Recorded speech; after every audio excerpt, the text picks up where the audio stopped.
Hello friends, welcome to my channel CGPSC topper academy. तो हम लोग जो साइंस में प्रकाश देख रहे थे, लाइट, उसका हम लोग 2 पार्ट देख चुके हैं।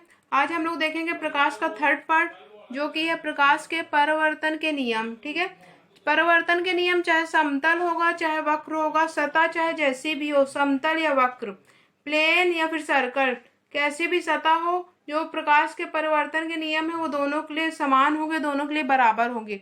तो सबसे पहले हम लोग इसके 2 नियम है, ये जान लीजिए आप लोग।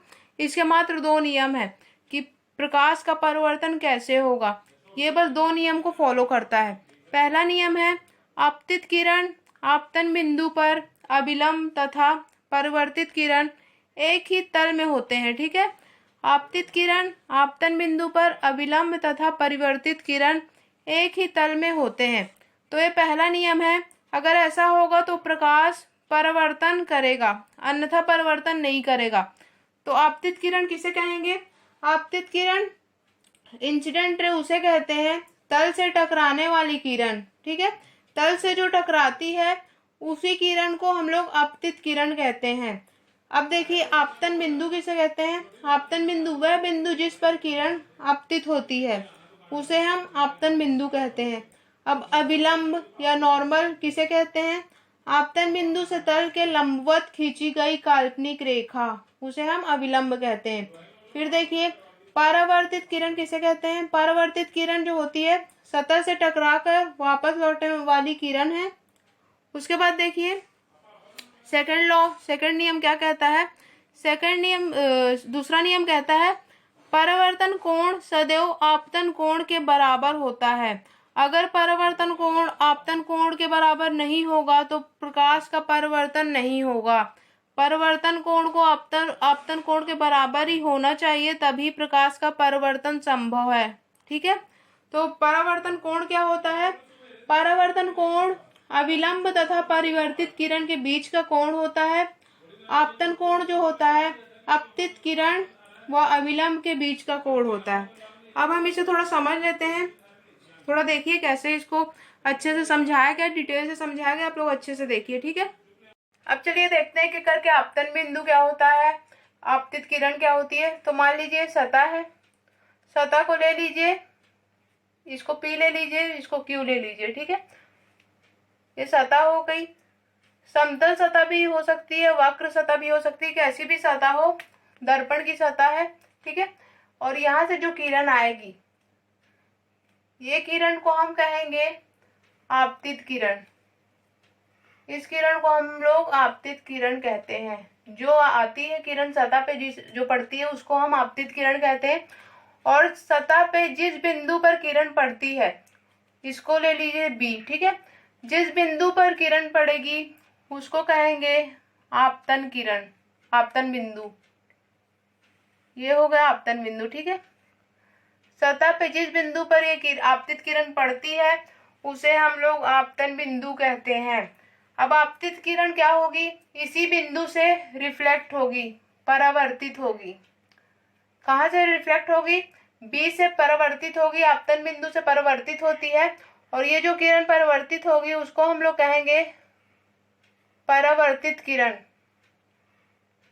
इसको हम लोग परावर्तित किरण कहेंगे। ठीक है, ये परावर्तित किरण हो गया, इसको अच्छे से लिख देते हैं, परावर्तित किरण, इसको हम लोग परावर्तित किरण कहते हैं। फिर देखिए, ये जो बिंदु से बीच में एक तो पॉइंट जाएगी जो कि ये दोनों को बीच से डिवाइड करेगा, बराबर भागों में डिवाइड करेगा। ये बिल्कुल काल्पनिक रेखा होती है, ये रियल वास्तविक रेखा नहीं होती है, ये काल्पनिक रेखा होती है एवं आपतित किरण और परावर्तित किरण के बीच में से जाती है, जो कि बिल्कुल काल्पनिक होती है, बिल्कुल वास्तविक नहीं होती है। इसको हम लोग नॉर्मल कहते हैं, N ले लेते हैं, या फिर इसको कह सकते हैं अभिलंब। हिंदी से इसको अभिलंब कहते हैं, इंग्लिश से इसको नॉर्मल कहते हैं। ठीक है, ये अभिलंब रेखा है, ये B से N तक अभिलंब रेखा है, जो कि बिंदु B से निकलती है। आपतन बिंदु से अभिलंब रेखा सीधी खींची जाती है। उसके बाद देखिए, आपतित किरण और अभिलंब के बीच एक कोण बनेगा, अभिलंब और परावर्तित किरण के बीच एक कोण बनेगा। यहाँ से एक कोण बने, एक कोण यहाँ से बनेगा। तो देखिए, आपतित किरण और अविलंब के बीच जो कोण बनेगा उसको हम लोग आपतन कोण कहेंगे। इसको कहते हैं आपतन कोण। और जो तो अब आपतित किरण और अविलंब के बीच जो कोण बनेगा वो बनता है 45 डिग्री का। ठीक है, ये आपतन कोण जो बनेगा वो 45 डिग्री का बनेगा। अविलंब और परावर्तित के बीच भी एक कोण बनेगा जिसे हम लोग परावर्तन कोण कहेंगे।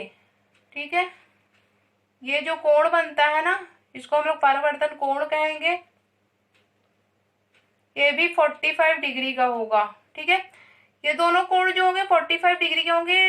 वास्तविक रेखा नहीं है, ये काल्पनिक रेखा है। काल्पनिक रेखा बीच से खींची जाती है कि ये दोनों कोण को समान तौर पे लाया जाए, क्योंकि ये जब बराबर होंगे तभी दूसरा नियम जो है वो फॉलो होगा। ठीक है, अब देखिए ये जो दर्पण है सतह से अगर इसको लेंगे कितने एंगल का बन रहा है, तो सतह से ये 90 डिग्री का बनेगा। यहां से भी अगर सतह से लेंगे तो ये 90 डिग्री का बनेगा।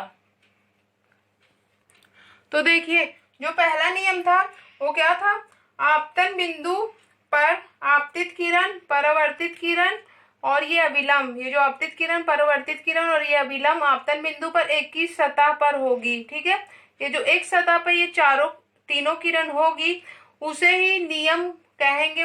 किसका नियम कहेंगे, परावर्तन का नियम कहेंगे। ये पहला नियम है जो अगर ऐसे नहीं होगा तो बिल्कुल भी परावर्तन नहीं होगा, किरण बिल्कुल भी परिवर्तित नहीं होगी। ठीक है, तो आपतित किरण, अविलंब, परिवर्तित किरण जो होगी एक ही सतह पे होनी चाहिए, तभी परिवर्तन का नियम फॉलो होगा। उसके बाद जो दूसरा है, परावर्तन कोण और आपतन कोण दोनों बराबर होना चाहिए। यहाँ क्या है, यहाँ परावर्तन कोण, आपतन कोण दोनों बराबर है, जो कि 45 डिग्री के हैं। समझ में आ रहा है ना, आपतन कोण एवं परावर्तन कोण बराबर हो गए। तो देखिए सेकंड नियम भी फॉलो कर लिया, ये पहला नियम भी फॉलो कर लिया। अगर आपतन कोण और परावर्तन कोण बराबर नहीं होंगे तो बिल्कुल भी परावर्तित नहीं होगा, परावर्तन के नियम के विरुद्ध होगा ये। ठीक है, तो अब समझ गए ना, इसी को अच्छे से आप दिमाग में रख लीजिए। जो डायग्राम है बहुत अच्छे से आपको बनना चाहिए कि आपको अगर कैसा भी क्वेश्चन आता है आप इसको डायग्राम बना के ही सॉल्व करेंगे। क्वेश्चन आता है कि परावर्तन के नियम लिखिए, तो पहले आपको डायग्राम बना लेना चाहिए, पूरा अच्छे से डायग्राम बनाएंगे उसके बाद अपना आंसर लिखेंगे। ठीक है, इसको अच्छे से देख लीजिए। बच्चों आज हम लोग प्रकाश के परावर्तन के नियम देखे जो कि 2 प्रकार के होते हैं। ठीक है, और बहुत छोटे छोटे पार्ट में आपको समझाया जाएगा, क्योंकि जो आर्ट्स वाले बच्चे रहते हैं, आर्ट्स बैकग्राउंड के जो रहते हैं, उन्हें साइंस बहुत हार्ड लगता है, बहुत टफ लगता है। इसलिए बहुत छोटे छोटे वीडियो अपलोड किए जाएंगे कि आपको समझने का टाइम मिले और बहुत अच्छे से आपको समझ में आए। और देखिए सिलेबस में अगर हम लोग देखेंगे तो प्रकाश के अपरावर्तन का नियम नहीं दिया गया है, लेकिन ऐसे क्वेश्चन पूछा गया है प्रकाश का अपरावर्तन किसे कहते हैं।